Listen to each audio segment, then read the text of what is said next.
Já imaginaste estar a correr e de repente parece que a tua vida é incrível, as tuas dores e a tua ansiedade desaparecem juntamente com os problemas e parece que não estás a fazer esforço nenhum para correr?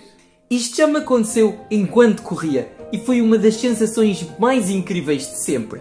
E este fenómeno chama-se de moca do corredor, ou em inglês runner's high. Mas o que é que acontece no nosso cérebro durante a corrida que nos permite chegar a um estado psicológico semelhante a uma pessoa que consome cannabis? Fica até ao fim do vídeo e vais perceber tudo o que acontece no teu cérebro quando corres para te dar esta sensação incrível. Se és novo aqui no canal, o meu nome é Alexandre e seja muito bem-vindo à descoberta do corpo humano. O nosso cérebro possui bilhões de neurónios que nos permitem andar, sentir, ver, ouvir, mas também sentir emoções como a felicidade, a tristeza ou a raiva. Basicamente, são os neurónios do nosso cérebro que nos permitem percepcionar o mundo como realmente ele é. Os neurónios comunicam entre si através de neurotransmissores, que são pequenas moléculas que permitem com que os impulsos elétricos sejam propagados ao longo do nosso sistema nervoso. E algumas destas moléculas são responsáveis por estados de bem-estar e uma que tem sido erroneamente associada ao bem-estar induzido pela corrida são as endorfinas. Até há poucas décadas atrás achava-se que realmente as endorfinas seriam as responsáveis pela moca do corredor, que é um estado de diminuição da ansiedade, diminuição da percepção de esforço, diminuição da dor e, acima de tudo, um estado de euforia, em que realmente parece que tudo é incrível e a vida é um mar de rosas. No entanto, tem-se percebido que as endorfinas não são realmente quem causa esta moca do corredor, porque as endorfinas são moléculas hidrofílicas, ou seja, têm muita afinidade com a água. E ao ter muita afinidade com a água, impede com que as endorfinas passem a barreira hematoencefálica, que é uma barreira que decide aquilo que pode passar para o cérebro ou não pode passar, e dessa forma as endorfinas não conseguiriam ter um grande papel no nosso cérebro ao induzir esta moca do corredor. Finalmente, em 1990, os investigadores descobriram aquela que provavelmente é a molécula responsável pela moca dos corredores. E estes são os endocannabinoides. Os endocannabinoides ligam-se nos mesmos receptores que a CBD da cannabis. É quase como se fosse o nosso CBD natural. E por isso é que a CBD da cannabis se consegue ligar do nosso cérebro, porque já existem moléculas muito semelhantes a elas produzidas pelo nosso próprio corpo. Então esperem um minuto. Será que o simples facto de correr nos pode dar os mesmos benefícios psicológicos que fumar erva?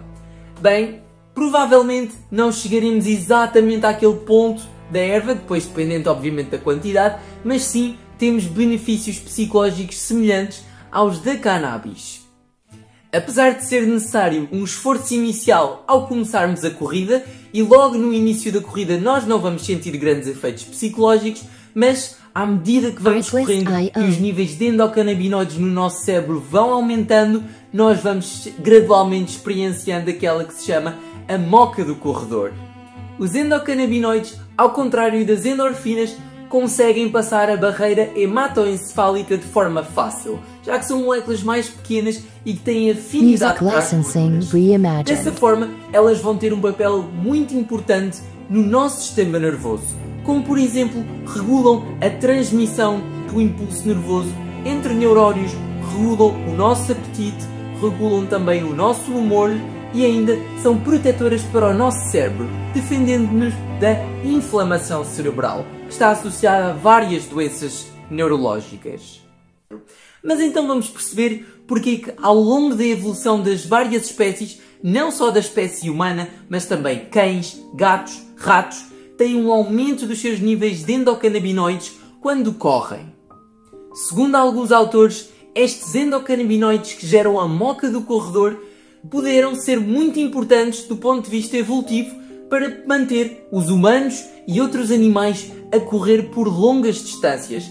Porquê? porque estes acabam por diminuir a percepção de esforço e diminuem também a nossa percepção de fadiga, podendo-nos fazer correr por mais distâncias, que era fundamental para nós encontrarmos fontes de alimento, de materiais para produzir abrigo e também água. Ou seja, estes endocannabinoides puderam ser uma das chaves importantes para a sobrevivência das nossas várias espécies existentes no planeta Terra. Outra questão que me coloquei a mim mesmo foi porque é que nas minhas corridas mais longas, a uma intensidade moderada, eu realmente muitas vezes conseguia obter este estado de euforia, diminuição da ansiedade, diminuição da percepção do esforço, a tal moca do corredor, enquanto em treinos de mais alta intensidade ou treinos de muito baixa intensidade eu não experienciava isto. A ciência vai ao encontro da minha experiência, porque vários autores têm verificado que o exercício a uma intensidade moderada é a chave para nós conseguirmos atingir esta moca do corredor. Especialmente parece que os nossos endocannabinoides têm um maior aumento quando exercitamos a cerca de 70 a 85% da nossa frequência cardíaca máxima. Para calculares a tua frequência cardíaca máxima, podes fazer 220 menos a tua idade e vai-te dar um valor aproximado. Nos vários estudos, tanto em humanos como em ratos, de facto verificou-se que o exercício de alta intensidade e o exercício de baixa intensidade não eram os mais indicados para atingir este estado de bem-estar associado à corrida. Além de correr, eu também faço ciclismo e musculação. Faço aquilo que se chama um treino de um atleta híbrido. E de facto comecei a pensar porque é que será que eu experienciava esta moca do corredor, em especial na corrida, mas também cheguei a experienciar algumas vezes no ciclismo, enquanto na musculação nunca experienciei isso. A evidência científica tem mostrado que a corrida é o desporto onde de facto existe uma maior propensão para nós atingirmos esta moca do corredor e pode ter também a ver com alguns efeitos evolutivos, já que o nosso corpo foi feito para correr. Contudo, também se verifica que o ciclismo é o segundo desporto mais eficiente para termos esta moca do corredor. Também a intensidade moderada. Já em exercícios resistidos, isto não foi encontrado. A evidência científica ainda é muito escassa e de facto não é tão reportado esta sensação de bem-estar. Provavelmente porque é um tipo de exercício mais intenso e mais extenuante. Alguns corredores também referem que esta moca do corredor, com uma sensação de euforia, diminuição da ansiedade, da percepção de esforço, ela é mais facilmente atingida quando, por exemplo, ouvem uma música que realmente gostam ou estão a treinar numa paisagem incrível, por exemplo, nas montanhas ou ao pé de praias lindas, mas também quando, de facto, estão num estado emocional mais vulnerável a uma sensação de bem-estar. Será que os endocannabinoides libertados durante o exercício, como se ligam nos nossos receptores cerebrais, têm alguns benefícios para o cérebro? A verdade é que pela primeira vez foi libertado um artigo para fora que nos fala que provavelmente estes endocannabinoides estão associados a melhorias de áreas cerebrais responsáveis pela memória e aprendizagem, como o nosso hipocampo. Alguns estudos com ressonância magnética também verificaram que existe uma associação entre um maior volume do hipocampo e um aumento da libertação destes endocannabinoides quando fazemos exercício.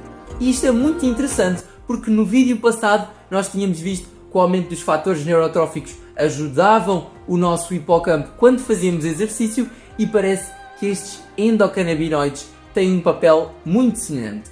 Ou seja, em suma, o exercício físico parece estar muito associado a uma melhoria da nossa memória e capacidade de aprendizagem, devido a melhorar o nosso hipocampo. Se já experienciaste a moca do corredor, deixa nos comentários. Se gostaste deste vídeo, deixa o like, que isso ajuda muito o canal. Se ainda não és inscrito, subscreve para vir embarcar nesta aventura que é a descoberta do corpo humano e vemo-nos no próximo vídeo. Até à próxima!